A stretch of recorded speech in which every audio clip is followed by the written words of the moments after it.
Aku keinget sama bapak aku karena usia bapaknya itu sekitar kelahiran 60-an lah kayak bapak aku.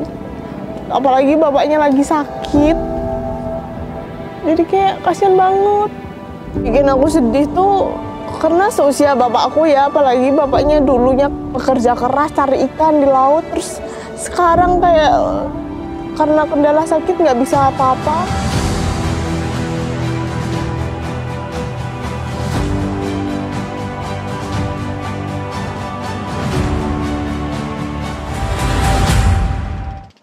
Sebenarnya nggak nyangka, terus aku tertarik aja gitu. Terus ternyata seru juga ya gitu. Karena aku baru pertama kalinya ikut kayak kegiatan yang di Dompet Duafa gitu. Terus nyampe sini ketemu sama teman-teman tim Dompet Duafa. Kegiatan pertama di hari pertama itu langsung ke peternak sapi yang ada di Maros. Di situ kita kayak cek quality control, kayak ngecek lebar, panjang sapinya, terus kayak kualitasnya gimana. Coba kasih makan sapi juga, terus cek gigi. Aku baru pertama ke kandang sapi, maksudnya yang bener-bener sampai kayak ngecek gitu aku baru pertama. Cuman kalau lihat-lihat sapi kan sering ya, seru sih.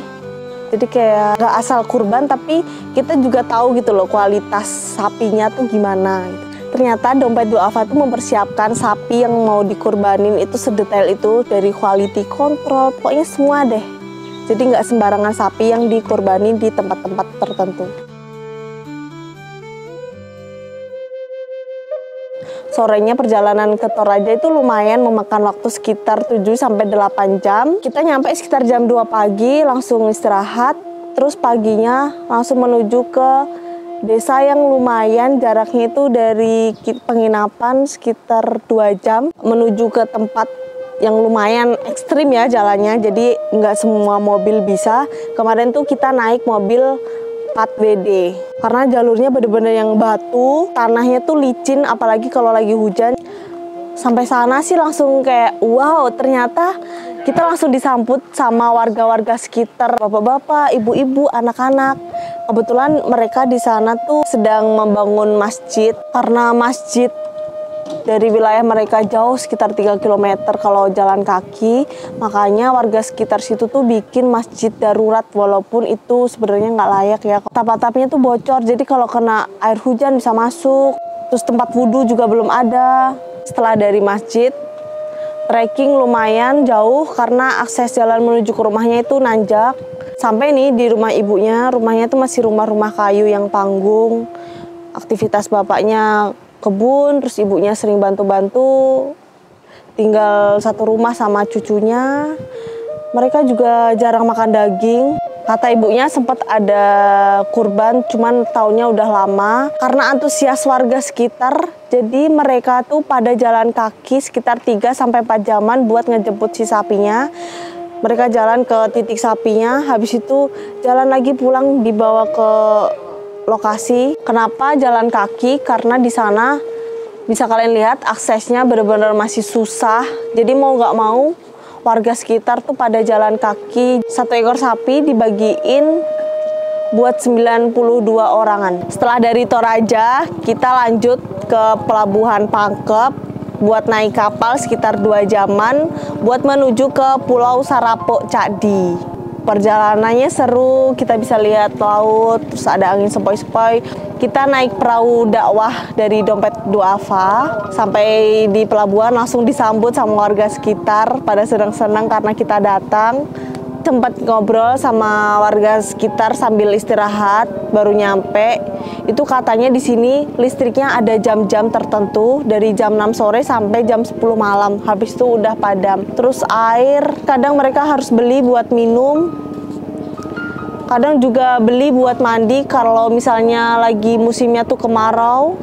Tadi diceritain sekitar 1 jerigen itu kalau nggak salah 3.000. Jerigen segini lah.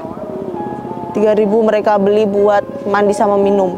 Setelah ngobrol lanjut ke rumah Bapak Sarailah, aku ngobrol-ngobrol.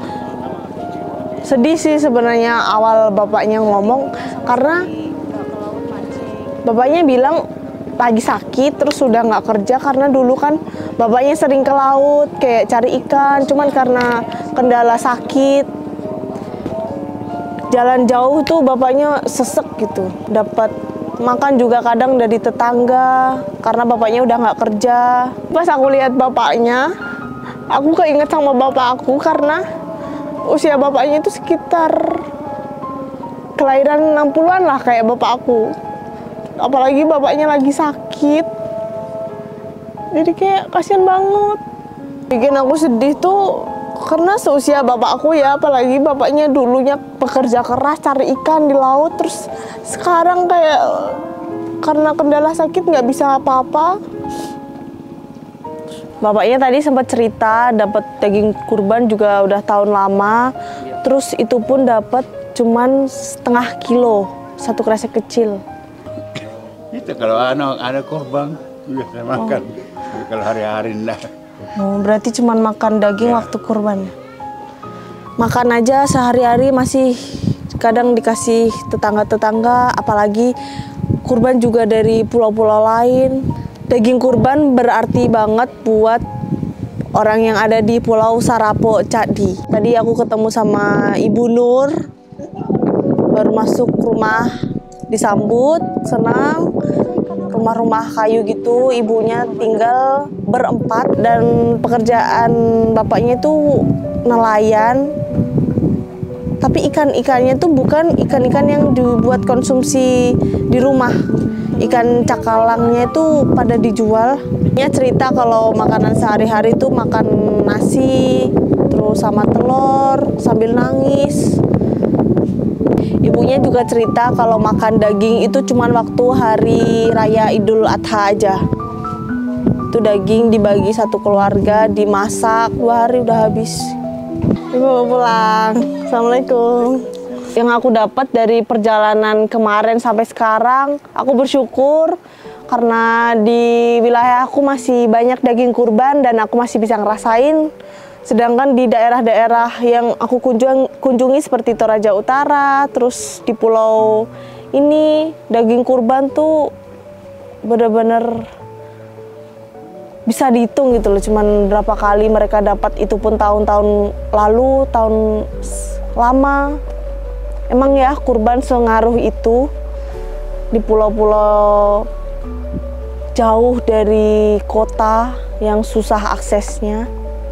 Dari semua cerita, warga berharap banget ada kurban di tahun ini. Emang ya kurban sengaruh itu. Buat teman-teman bisa banget kurban bareng aku melalui Dompet Duafa.